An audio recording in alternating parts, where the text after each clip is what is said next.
لبيك اللهم لبيك لبيك لا شريك لك لبيك. الحمد لله وكفى وسلام على عباده الذين اصطفى. أما بعد فأعوذ بالله من الشيطان الرجيم. بسم الله الرحمن الرحيم. واذكر في الكتاب إبراهيم إنه كان صديقا نبيا. وقال الله تبارك وتعالى أحسب الناس أن يتركوا أن يقولوا آمنا وهم لا يفتنون ولقد فتنا الذين من قبلهم فليعلمن الله الذين صدقوا وليعلمن الكاذبين. صدق الله العظيم. اللهم صل على سيدنا محمد وعلى آل سيدنا محمد وبارك وسلم. اللهم صل على سيدنا محمد وعلى آل سيدنا محمد وبارك وسلم. اللهم صل على سيدنا محمد وعلى آل سيدنا محمد وبارك وسلم. ایک مرتبہ آپ حضرات بھی دل کی گہرائی کے ساتھ، عقیدت کے ساتھ، محبت کے ساتھ درود شریف پڑھ لیں.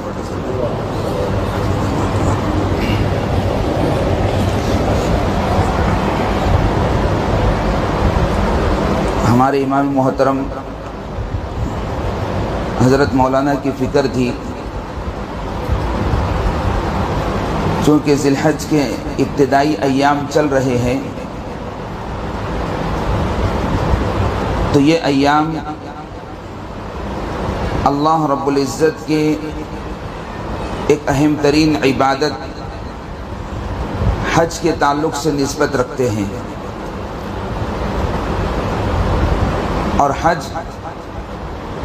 یہ ابراہیم علیہ السلام کے اعلان سے نسبت رکھتا ہے. تو مولانا کی ایک فکر تھی، ایک پڑن تھی کہ حضرت ابراہیم علیہ السلام کی زندگی کے، حیات کے کچھ باتیں آپ حضرات کے سامنے پیش کی جائیں، ذکر کی جائیں. دیکھیں، دنیا کا ایک معمول ہے، دنیا کا ایک اصول ہے کہ اگر کسی انسان کو دنیا کے اندر بڑی ڈگری لینا ہو، بڑا عہدہ لینا ہو، بڑا منصب حاصل کرنا ہو تو اس کے دو طریقے ہیں.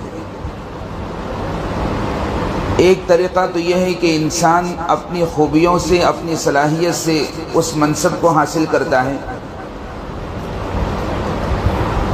ایک طریقہ تو یہ ہے کہ انسان اپنی صلاحیتوں سے اور اپنی خوبیوں سے اور اپنے تجربات اور علم کی روشنی میں اس منصب کو حاصل کرتا ہے. دوسرا طریقہ یہ ہے کہ انسان مال کے ذریعے سے ڈگری حاصل کر لے، یا کسی ظالم کے توسط سے کوئی ڈگری حاصل کر لے. دنیا کے اندر یہ دونوں طریقے چلتے ہیں، لیکن اللہ رب العزت کے نزدیک کوئی ڈگری حاصل کرنا ہے، اللہ کا قرب حاصل کرنا ہے، تو اس انسان کو آزمائشوں کے راستے سے گزرنا پڑتا ہے، مشقتوں کے راستے سے گزرنا پڑتا ہے. اور اللہ کا قرب ایسے ہی حاصل نہیں ہوتا، اس کے لیے بڑی مشقت اٹھانی پڑتی ہے، بڑی آزمائش اٹھانی پڑتی ہے، جھیلنی پڑتی ہے، تب جا کر کے انسان کو اللہ کا قرب نصیب ہوتا ہے. اللہ تعالیٰ فرماتے ہیں احسب الناس ان یترکوا ان یقولوا آمنا وهم لا یفتنون، کہ لوگوں نے یہ سمجھ رکھا ہے، کیا یہ گمان کر رکھا ہے کہ وہ صرف یہ کہیں کہ ہم ایمان لے آئے اور ان کو چھوڑ دیا جائے گا. وهم لا یفتنون، ان کا امتحان نہیں لیا جائے گا، ان کی آزمائش نہیں کی جائے گی. یہ کیسے ہو سکتا ہے؟ اگر کوئی انسان یہ کہتا ہے کہ میں بڑا ایمان والا ہوں، میرے دل کے اندر جو ہے پکا ایمان ہے اور پہاڑوں جیسا میرا ایمان ہے کہ میں اپنے ایمان کے تعلق سے کبھی ڈگمگا نہیں سکتا، تو اللہ تعالیٰ ضرور اس کا امتحان لیں گے، اور جب تک ایمان والے کا امتحان نہیں ہوتا وہ اللہ کے قرب کو حاصل نہیں کر سکتا۔ اللہ تعالیٰ صاف ارشاد فرما رہے ہیں فَلَيَعْلَمَنَّ اللَّهُ الَّذِينَ صَدَقُوا وَلَيَعْلَمَنَّ الْكَاذِبِينَ، کہ ہم ضرور جان لیں گے کہ تم میں کون سچا ہے اور کون جھوٹا ہے اپنے اس وعدے کے اندر۔ تو دنیا کے اندر اگر ڈگری حاصل کرنا ہو تو انسان دونوں راستے سے حاصل کر سکتا ہے، اپنی صلاحیتوں سے، اپنی خوبیوں سے بھی حاصل کر سکتا ہے، یا تو مال دے کر کے بھی حاصل کر سکتا ہے، جیسے کہ آج معاملہ چل رہا ہے، آپ میرے سے زیادہ اچھی طرح جانتے ہیں۔ ہر لائن کا معاملہ ہو، سیاست کا ہو، تعلیم کا ہو، کسی بھی لائن کا معاملہ ہو، انسان پیسے دے کر کے ڈگریاں حاصل کر لیتا ہے، لیکن اللہ کے نزدیک پیسے دے کر کے کوئی ڈگری یا کوئی اللہ کا قرب حاصل نہیں کرتا۔ وہاں انسان کو مشقتوں کی چکی میں پسنا پڑتا ہے، اپنے آپ کو مشقتوں کے راستے سے گزارنا پڑتا ہے، تب جا کر کے انسان کو اللہ کا قرب نصیب ہوتا ہے۔ اب آپ دیکھیں کہ حضرت ابراہیم علیہ السلام کی نسبت سے یہ مجلس قائم کی گئی، مجلس رکھی گئی، تو اس کا مقصد کیا ہے؟ اس لیے کہ اللہ رب العزت نے اپنے نبی رحمت دو عالم صلی اللہ علیہ وسلم کو اس بات کا حکم دیا وَاتْلُ عَلَيْهِمْ نَبَأَ إِبْرَاهِيمَ، کہ نبی صلی اللہ علیہ وسلم آپ لوگوں کے سامنے ابراہیم علیہ السلام کی سیرت کو بیان کیجئے، ابراہیم علیہ السلام کے حالات کی خبر دیجئے۔ تو یہ اللہ کے اس حکم کے اوپر عمل کرنے کے ارادے سے اس مجلس کو قائم کیا گیا۔ گویا کہ ہمارا یہ یہاں پر بیٹھ جانا ابراہیم علیہ السلام کی سیرت کے تعلق سے گویا کہ قرآن مجید کی ایک آیت کے اوپر یہ ہمارا عمل ہے، ہمارا عمل ہو رہا ہے۔ اس پر ہم کو اللہ کا شکر ادا کرنا چاہیے کہ اللہ تعالیٰ نے اپنے نبی صلی اللہ علیہ وسلم کو جس بات کا حکم دیا تھا وَاتْلُ عَلَيْهِمْ نَبَأَ إِبْرَاهِيمَ، وہی آج ہمارے حضرت مولانا بلال صاحب اللہ تعالیٰ ان کی عمر دراز فرمائے کہ انہوں نے اس مقصد کو اور اس آیت کو سامنے رکھ کر کے تاکہ ہم گنہگاروں سے اس قرآن مجید کی آیت پر عمل ہو جائے، اس مجلس کو قائم کرنے کی فکر کی۔ اب دیکھیں کہ ابراہیم علیہ السلام کی زندگی، ابراہیم علیہ السلام کی حیات، یہ ابتدا سے ہی مشقتوں کا جو ہے گہوارہ ہے، آزمائشوں کا ایک گہوارہ ہے۔ ساری زندگی آپ کو جو ہے مشقتوں کے اندر، آزمائشوں کے اندر، امتحانوں کے اندر ڈھالا گیا۔ عجیب زندگی ہے ابراہیم علیہ السلام کی۔ آپ دیکھیں کہ ابراہیم علیہ السلام کی ولادت ہو رہی ہے، آپ کی پیدائش ہو رہی ہے، آپ کی ولادت کا سلسلہ ملتا ہے حضرت نوح علیہ السلام کے بیٹے سام سے، اس نسل سے آپ کی ولادت ہوتی ہے۔ لیکن جس جگہ پر ولادت ہوتی ہے وہ جگہ میرے اور آپ کی طرح سے کوئی ہاسپٹل یا کوئی عمدہ مکان یا کوئی گارڈن نہیں تھا، بلکہ اس جگہ پر آپ کی ولادت ہوتی ہے جس جگہ پر شرک کا اڈا بنا ہوا تھا۔ کیا بنا ہوا تھا؟ شرک کا اڈا بنا ہوا تھا، اور اس شرک کے کارخانے کے اونر بھی کوئی اور نہیں تھے، وہ حضرت ابراہیم علیہ السلام کے باپ آزر تھے۔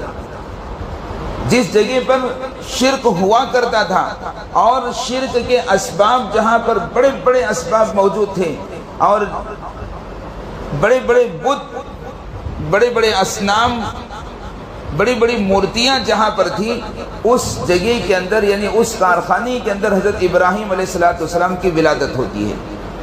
اب آپ اندازہ لگائیں، اللہ کے نبی صلی اللہ علیہ وسلم ارشاد فرماتے کل مولود یولد علی الفطرہ، کہ ہر بچہ دین اسلام کے اوپر پیدا ہوتا ہے، ولیکن ابواہ یہودانہ او ینصرانہ او یمجسانہ، لیکن جو اس کے ماں باپ ہوتے ہیں وہ اس کو یا تو یہودی بناتے ہیں یا نصرانی بناتے ہیں یا مجوسی بت پرست بنا دیتے ہیں، آگ پرست بنا دیتے ہیں۔ اب ابراہیم علیہ السلام کی ولادت ہو رہی ہے بتوں کے کارخانے کے اندر، جہاں پر سارے بت رکھے ہوئے ہیں، ہر ضرورت کا الگ الگ بت، ہر ضرورت کی جو ہے الگ الگ مورتی، اور اس جگہ پر آپ کی ولادت ہوتی ہے اور خود آپ کے باپ یہ بتوں کو بنانے والے زبردست کاریگر تھے، زبردست ماہر کاریگر تھے۔ اب ان بچہ جو ہے کس کے مذہب پر ہوتا ہے؟ اپنے ماں باپ کے مذہب پر ہوتا ہے۔ لیکن ابراہیم علیہ السلام کو اللہ رب العزت نے شروع سے ہی ایسی فراست عطا فرمائی تھی، ایسی دانش مندی، عقل مندی عطا فرمائی تھی کہ کبھی آپ نے اپنے باپ کو جو کام کرتے ہوئے دیکھا اس کام کو آپ نے کبھی نہیں کیا۔ اذ قال لأبیہ ما تعبدون من بعدی، سارا کنبہ، سارا خاندان، ساری قوم ان بتوں کے سامنے جو جھکا کرتی تھی، لیکن ابراہیم علیہ السلام کبھی کسی بت کے سامنے نہیں جھکے، اس لیے کہ اللہ رب العزت نے پیدائشی طور پر آپ کو ایسا بڑا موحد بنایا تھا، ایسی ایمانی فراست عطا فرمائی تھی کہ آپ کو جب بولنے کی طاقت آئی، تھوڑا سا شعور آ گیا، اور جب آپ اچھا خاصا بولنے لگے، سمجھداری آ گئی، بات چیت کرنے کا طریقہ اور بات چیت کرنے کی صلاحیت آپ کو آ گئی، تو ایک دن حضرت ابراہیم علیہ السلام اپنی ماں سے کچھ سوالات کرتے ہیں، ماں سے کچھ سوالات کرتے ہیں۔ پہلا سوال کرتے ہیں کہ امی یہ بتائیے کہ میرا رب کون ہے؟ تو ابراہیم علیہ السلام کی ماں چونکہ یہ موحدہ نہیں تھی، اپنے شوہر کے دین پر تھی، تو وہ کہتی ہے کہ تمہارا رب جو ہے تمہارا باپ ہے۔ اب ابراہیم علیہ السلام کہاں چپ بیٹھنے والے تھے، اور بچے بعض مرتبہ ایسا سوال کر دیتے ہیں، ایسا عجیب و غریب سوال کرتے ہیں کہ اچھے اچھے بڑے بھی جو ہے خاموش ہو جاتے ہیں ان کے سوال کے سامنے، ان کے سوال کے سامنے بڑے بڑے بھی خاموش ہو جاتے ہیں۔ تو اب ابراہیم علیہ السلام کہنے لگے کہ اچھا ہمارے ابا کا رب کون ہے؟ تو ماں نے کہا کہ تمہارے ابا کا رب بادشاہ نمرود ہے۔ اب ابراہیم علیہ السلام نے پھر سوال کیا، آپ کو بات سمجھ میں نہیں آئی، یعنی دل کے اندر نہیں اتری، تو پھر آپ نے سوال کیا کہ اچھا نمرود کا جو ہے رب کون ہے؟ تو ماں نے جو ہے زور سے ایک تماچا مارا ابراہیم علیہ السلام کے چہرے پر، اور کہا کہ آئندہ اس طرح کا کوئی سوال نہ کرنا، آئندہ اس طرح کا کوئی سوال نہ کرنا۔ ابراہیم علیہ السلام سمجھ گئے کہ شاید میری ماں کو پوری طرح سے اپنے رب کا علم نہیں ہے، اور آپ کے دل کے اندر ایک کھٹک تھی، اور یہ کھٹک کہاں سے پیدا ہوئی تھی؟ یہ اللہ رب العزت کی طرف سے پیدا ہوئی تھی، تاکہ ابراہیم علیہ السلام بچپن سے ہی حق کو جو ہے واضح کرنے والے بن جائیں، حق کو ثابت کرنے والے بن جائیں۔ میرے عزیزو یاد رکھیں، آپ شروع سے ہی اس کو دل کے کانوں سے سنیں، ہمارے لیے اس میں بہت بڑے سبق ہے۔ یہ تو ہر ایمان والے کے لیے لازمی اور ضروری ہے کہ ہمارا ایمان ہم کو ایسا بے چین کرنا چاہیے کہ جتنے غیر ایمان والے ہمارے سامنے ہیں، ہم ان کے لیے وہ نمونہ پیش کریں جو حضرت ابراہیم علیہ السلام نے پیش کیا ہے۔ ہمارے دلوں کے اندر ان کے تعلق سے ایسا درد اور ایسا کڑن ہونا چاہیے جو حضرت ابراہیم علیہ السلام کے قلب مبارک کے اندر تھا۔ کم سے کم اتنی کوشش تو ہماری ضرور ہونی چاہیے کہ ہم کسی ایک اللہ کے بندے کو ایمان میں داخل کرنے والے بنیں، یہ ارادہ کریں، یہ عزم کریں کہ ہم ضرور یہ کوشش کریں گے کہ کسی ایک نہ ایک بندے کو ایمان کے اندر داخل کریں گے۔ اب آپ دیکھیں کہ ابراہیم علیہ السلام کے دل کے اندر یہ سوالات، یہ بے چینی شروع ہو گئی۔ آپ موقع کی تلاش میں تھے، ایک ایسا موقع بھی آیا کہ باپ سے جو ہے آمنے سامنے بات چیت کرنے کا موقع ملا، اور دیکھو ابراہیم علیہ السلام نے کہ موقع بڑا اچھا ہے اپنے باپ سے پوچھنے کا، اپنے باپ سے سوال کرنے کا۔ تو ابراہیم علیہ السلام ابھی بہت چھوٹے بچے ہیں، ابھی بڑے نہیں ہوئے، نبوت کی عمر کو نہیں پہنچے، بہت چھوٹے ہیں، اور اس چھوٹی عمر کے اندر جو انہوں نے اپنے باپ سے سوالات کیے، آپ دیکھیں کہ وہ سوالات کتنے دانش مندانہ ہیں، کتنی زبردست اس کے اندر جو ہے خوبیاں ہیں، صلاحیت ہے کہ اللہ رب العزت نے ان سوالات کو اپنی کتاب کے اندر قیامت تک کے لیے نازل کیا۔ آپ اندازہ لگائیں کہ جس بات کو اللہ رب العزت نے قرآن مجید کے اندر نازل کیا ہو وہ باتیں کتنی محتم بشان ہوگی، کتنی عظمت والی ہوگی۔ چنانچہ جب اپنے باپ آزر سے بات کرنے کا موقع ملا تو حضرت ابراہیم علیہ السلام نے بڑا زبردست سوال کیا۔ اذ قال لأبیہ یا ابت لم تعبد ما لا يسمع ولا يبصر ولا يغني عنك شيئا، جب کہا ابراہیم علیہ السلام نے اپنے باپ آزر سے کہ اے ابا جان، آپ ایسی چیزوں کی کیوں پرستش کرتے ہو، کیوں عبادت کرتے ہو جو نہ آپ کی بات سنتی ہیں، نہ آپ کی طرف یہ دیکھتے ہیں، ولا یغنی عنک شیئا، اور نہ آپ کو کوئی فائدہ پہنچاتے۔ اس لیے کہ ایک پتھر کے سامنے انسان کھڑا ہو جائے اور پھر اس سے مانگنے لگے، اس کے سامنے سر جھکانے لگے اور اس کے سامنے چڑھاوے رکھے، نہ وہ خود اس سے فائدہ اٹھا سکتا ہے، نہ آپ کو فائدہ دے سکتا ہے، تو پھر ایسی چیزوں کے سامنے آپ کیوں پرستش کرتے ہیں؟ آپ کو کیا ملتا ہے؟ نہ یہ دیکھ سکتے ہیں، نہ یہ سن سکتے ہیں، نہ یہ آپ کو کوئی فائدہ پہنچا سکتے ہیں۔ اللہ تعالیٰ جو ہے قرآن مجید کے اندر ایسے مورتیوں کی اور ایسے بتوں کی ایک بڑی زبردست مثال بیان فرماتے ہیں۔ یا ایھا الناس ضرب مثل فاستمعوا له، کہ اے لوگوں تمہارے سامنے ایک مثال بیان کی جاتی ہے، تم اس کو غور سے سنو۔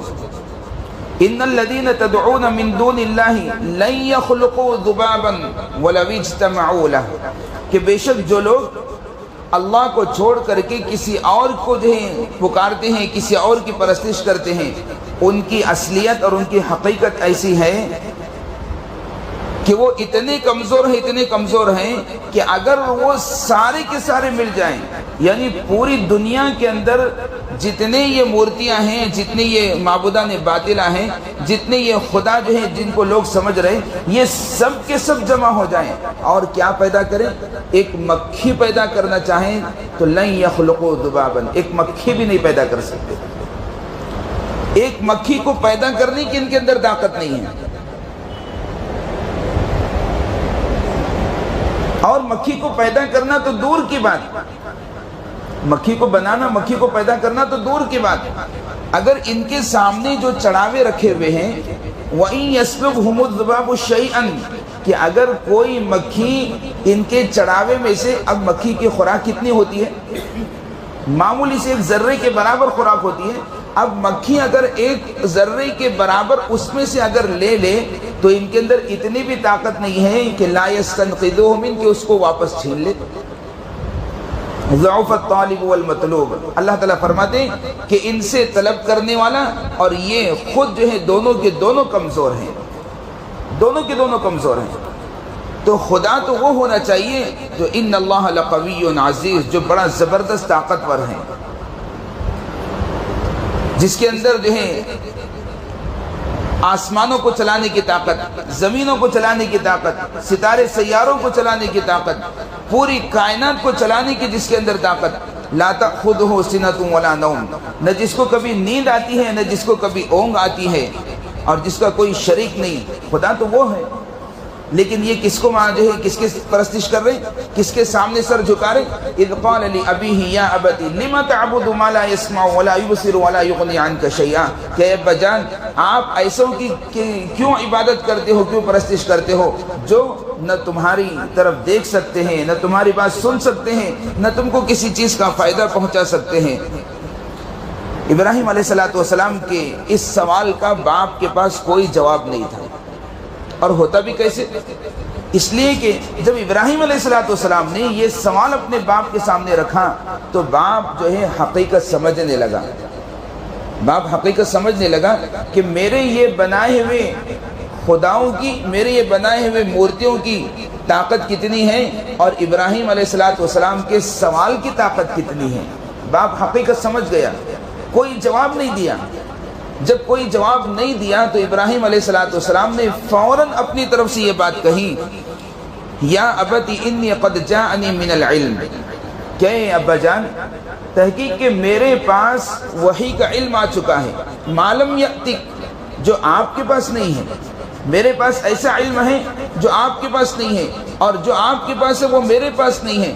تمہارے پاس کیا ہے؟ تمہارے پاس علم یہ ہے کہ تم بتوں کو بنا سکتے ہو، تم پتھروں کو تراش سکتے ہو، تم اس کی خوبصورت جو ہے شکل دے سکتے ہو، لیکن وہ علم، وہ ہنر میرے پاس نہیں ہے۔ لیکن میرے پاس جو علم میرے پروردگار کی طرف سے مجھے دیا گیا ہے، اے خدا کا، وہ علم آپ کے پاس نہیں ہے۔ لہذا آپ کیا کیجئے، فاتبعنی، آپ میری اتباع کریں، اہدیک صراطا سویا، میں آپ کو سیدھے راستے کی رہنمائی کروں گا، اچھے راستے کی رہنمائی کروں گا، ایسے راستے کی رہنمائی کروں گا جو آپ کو اپنے حقیقی رب سے ملا دے، حقیقی پروردگار سے ملا دے۔ دیکھیں میرے عزیزوں، اگر باپ اگر کم علم ہے اور اللہ تعالیٰ نے بیٹے کو اگر علم زیادہ دیا ہے اور بیٹا یہ چاہتا ہے کہ وہ اپنے باپ کی صحیح رہنمائی کرے، تو اس کے لیے طریقہ بھی اچھا ہونا چاہیے، طریقہ بھی پیارا ہونا چاہیے، طریقہ بھی تواضع والا ہونا چاہیے۔ آپ دیکھیں، ایک طرف تو جو ہے بتوں کو بنانے والا، شرک کرنے والا، بت پرست ہے باپ، اور ایک طرف ابراہیم علیہ السلام ہے جو موحد ہیں، اپنے پروردگار کے سب سے قریبی بندے ہیں، اپنے رب کے خلیل ہیں، لیکن اور پھر وحی کا علم رکھتے ہیں، اللہ کا علم رکھتے ہیں، لیکن اس کے باوجود آپ طریقہ کیسا اپنا رہے ہیں؟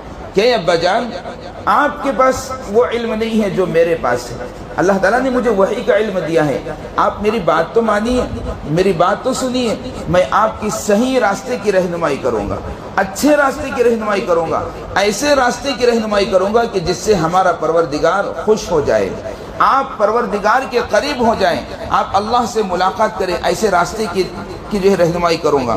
اور پھر اس کے بعد جب باپ سے جو ہے نہ ہاں میں جواب ملا نہ نا میں جواب ملا، کوئی جواب دینے سے باپ جو ہے تیار نہیں ہوا، تو اس کے بعد حضرت ابراہیم علیہ السلام خود ہی کہنے لگے، یا ابت لا تعبد الشیطان، کہ ابا جان، یہ جو آپ بتوں کی جو عبادت کر رہے ہیں، بتوں کی جو پرستش کر رہے ہیں، یہ حقیقت میں یہ آپ کی غلطی نہیں ہے، یہ آپ ان کی پرستش نہیں کرتے، بلکہ اس پرستش کے پیچھے، ان پتھروں کی عبادت کے پیچھے اصل محنت آپ کی نہیں ہے بلکہ شیطان کی محنت ہے۔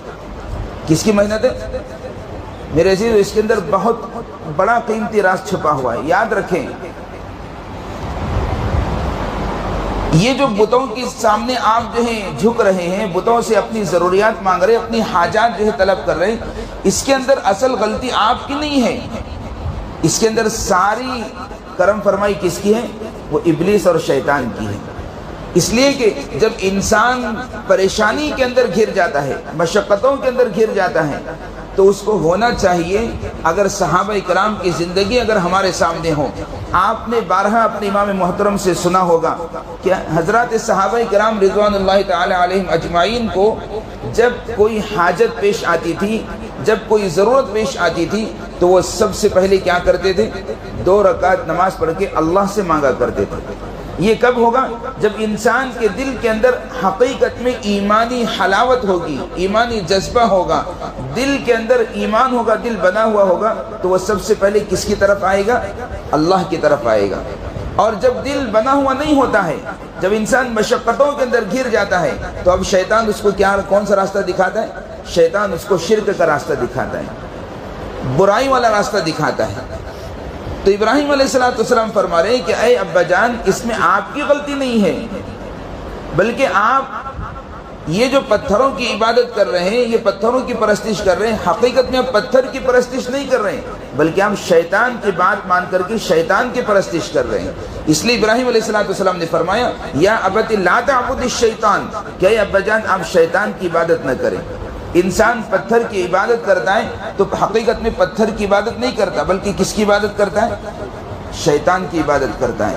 اس لیے میرے عزیزوں، اس بات کو اچھی طرح سے یاد رکھیں، اللہ کے دربار کے علاوہ، اللہ کے گھر کے علاوہ انسان کسی اور جگہ پر جا کر کے اگر مانگتا ہے تو اس کے اندر محنت جو ہے اس کی نہیں ہوتی، شیطان کی ہوتی ہے۔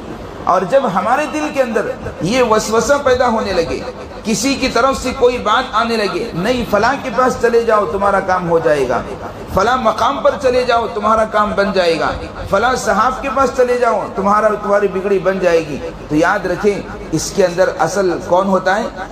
شیطان ہوتا ہے۔ انسان تبھی جو ہے اللہ کے راستے کو چھوڑ کر کے غیر اللہ کے راستے پر چلا جاتا ہے۔ تو اس لیے ابراہیم علیہ السلام اس حقیقت کو سمجھ گئے، اور وہ بھی سمجھے تو کس عمر کے اندر سمجھے؟ بچپنے کی عمر میں سمجھ گئے، چھوٹی سی عمر کے اندر سمجھ گئے، اور کہہ رہے ہیں یا ابت لا تعبد الشیطان، کہ ابا جان شیطان کی عبادت نہ کیجئے، ان الشیطان کان للرحمن عصیا، بے شک شیطان تو اپنے پروردگار کا رحمان کا نافرمان ہے۔ اب آپ دیکھیں یہاں پر ابراہیم علیہ السلام یہ بھی کہہ سکتے تھے شیطان اللہ کا دشمن ہے، شیطان کیا ہے؟ اللہ کا دشمن ہے، یہ بھی کہہ سکتے تھے، لیکن رحمان، اللہ کی صفت رحمان ذکر کر کے اپنے باپ کے دل کے اندر اللہ کی رحمت کو بھی اتارنا چاہتے ہیں، اللہ کا تعارف کرانا چاہتے ہیں۔ یاد رکھیں جب ہم کسی غیر کے سامنے اللہ کا تعارف کرائیں تو یہ تعارف نہ کرائیں کہ اللہ تعالیٰ بڑے جبار ہیں، اللہ تعالیٰ بڑے قہار ہیں، اللہ تعالیٰ بڑے طاقتور ہیں، اللہ تعالیٰ بڑا سخت عذاب دینے والے ہیں، اس طرح اللہ کا تعارف نہ کرائیں، بلکہ اللہ کی رحمت کا تذکرہ کریں۔ اب آپ دیکھیں کہ ابراہیم علیہ السلام کے باپ آزر یہ بتوں کو بنانے والے، بتوں کے کاریگر اور شرک کے اڈے کے زبردست اونر، بڑے ماہر، لیکن ان کے سامنے ہونا تو یہ چاہیے تھا کہ اللہ کی طاقت کا اظہار کرتے، اللہ رب العزت کے عذاب کا تذکرہ کرتے، لیکن ابراہیم علیہ السلام کس کا تذکرہ کر رہے ہیں؟ اللہ کی رحمت کا تذکرہ کر رہے ہیں۔ ان الشیطان، ایک طرف شیطان کا بھی تذکرہ ہے اور ایک طرف کس کا تذکرہ ہے؟ رحمان کا تذکرہ ہے، کہ بے شک شیطان رحمان کا بڑا نافرمان ہے۔ اب ظاہر بات ہے جب رحمان نام لیں گے تو پھر انسان کے دل میں خود بخود سوال آئے گا کہ بھئی ایسا رحم کرنے والا پروردگار کون ہے، ایسا رحمت والا معاملہ کرنے والا کون ہے؟ اور پھر اس کے بعد ابراہیم علیہ السلام نے دیکھا کہ میرے باپ سے کوئی جواب نہیں بن پڑ رہا ہے، کوئی جواب ان کی طرف سے نہیں آ رہا ہے، تو پھر ابراہیم علیہ السلام نے خود سے کہا یا ابتی انی اخاف ان یمسک عذاب من الرحمن، اے ابا جان مجھے ڈر لگتا ہے، مجھے خوف ہوتا ہے کہ کہیں ایسا نہ ہو کہ آپ کو رحمان کا عذاب پکڑ لے۔ یہاں پر یہ نہیں کہا ان یمسک عذاب من الجبار، ان یمسک عذاب من القہار، حالانکہ جب اللہ رب العزت کے عذاب کا تذکرہ کیا جائے تو وہاں پر اللہ کی جباریت کا تذکرہ ہونا چاہیے، اللہ تعالیٰ کی قہاریت کا تذکرہ ہونا چاہیے۔ لیکن ابراہیم علیہ السلام کے سمجھانے کا انداز دیکھیں کہ اے ابا جان مجھے اندیشہ ہے، مجھے ڈر ہے کہ کہیں رحمان کی طرف سے کوئی عذاب آپ کو نہ پکڑ لے، اس لیے کہ میرے عزیزو اللہ رب العزت سب سے زیادہ کسی گناہ کو ناپسند کرتے ہیں تو وہ شرک کو ناپسند کرتے ہیں۔ اللہ تعالیٰ ہر گناہ کو معاف کریں گے لیکن شرک کو معاف نہیں کریں گے۔ اللہ تعالیٰ صاحب ارشاد فرماتے ہیں ان اللہ لا یغفر ان یشرک بہ ویغفر ما دون ذلک لمن یشاء، بے شک اللہ تعالیٰ ہر گناہ کو اگر چاہے گا تو معاف کرے گا لیکن شرک کو معاف نہیں کرے گا۔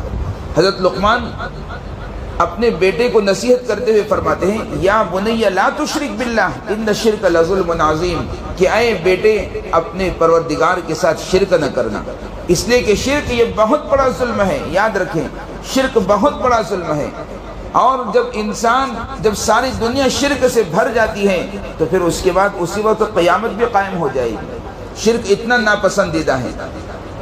تو ابراہیم علیہ السلام اس اندیشے کو ظاہر کر رہے ہیں کہ اے ابا جان اگر آپ شرک کرتے رہیں گے تو مجھے یہ اندیشہ ہے کہ رحمان کی طرف سے کوئی عذاب تم کو پکڑ لے گا۔ اور پھر اس کے بعد فرماتے ہیں فَتَكُونَ لِلشَّيْطَانِ وَلِيًّا، تو پھر ایسے وقت میں شیطان ہی آپ کا دوست ہو جائے گا اور آپ بھی شیطان کے دوست ہو جائیں گے، اس لیے کہ اس وقت میں کوئی ساتھ نہیں دیتا، اور شیطان آ کر کے اس کو کیا کہے گا کہ شیطان آ کر کے اس کو کیا کہے گا، میں نے کب کہا تھا تم کو میری عبادت کرنے کے لیے، میری پرستش کرنے کے لیے میں نے کب کہا تھا۔ بالکل یہی حال ان معبودان باطلہ کا، ان بتوں کا، ان پر جو ہے مورتیوں کا حال قیامت کے دن یہی ہوگا کہ اللہ تعالیٰ قیامت کے دن ان سارے خداؤں کو جمع کریں گے اور پھر پوچھیں گے کیا تم نے لوگوں سے کہا تھا، میرے بندوں سے کہا تھا کہ تم ہماری عبادت کرو؟ یہ اس وقت بیک زبان ہو کر کے کہیں گے کہ پروردگار ہم نے تو ان سے کبھی نہیں کہا، ہم نے تو ان سے کبھی نہیں کہا۔ 18ویں پارے کے اندر سورہ فرقان کے اندر اللہ تعالیٰ فرماتے ہیں کہ ہم نے تو ان سے کبھی نہیں کہا۔ اللہ تعالیٰ فرمائیں گے کہ تم اور یہ جتنے تم کو پوجنے والے تھے یہ سب کے سب جہنم میں چلے جاؤ، ہمیشہ ہمیشہ کے لیے جہنم میں چلے جاؤ۔ اس لیے میرے عزیزو، یہ اللہ کی طرف سے ہم کو دین اسلام ملا ہے، اس پر ہم کو اللہ کا شکر ادا کرنا چاہیے۔ اب دیکھیے کہ ابراہیم علیہ السلام فرماتے ہیں قال اراغب انت عن آلہتی یا ابراہیم، اے ابراہیم کیا تو ہمارے اور میرے خداؤں سے باز نہیں آئے گا اس طرح کی بات کرنے سے؟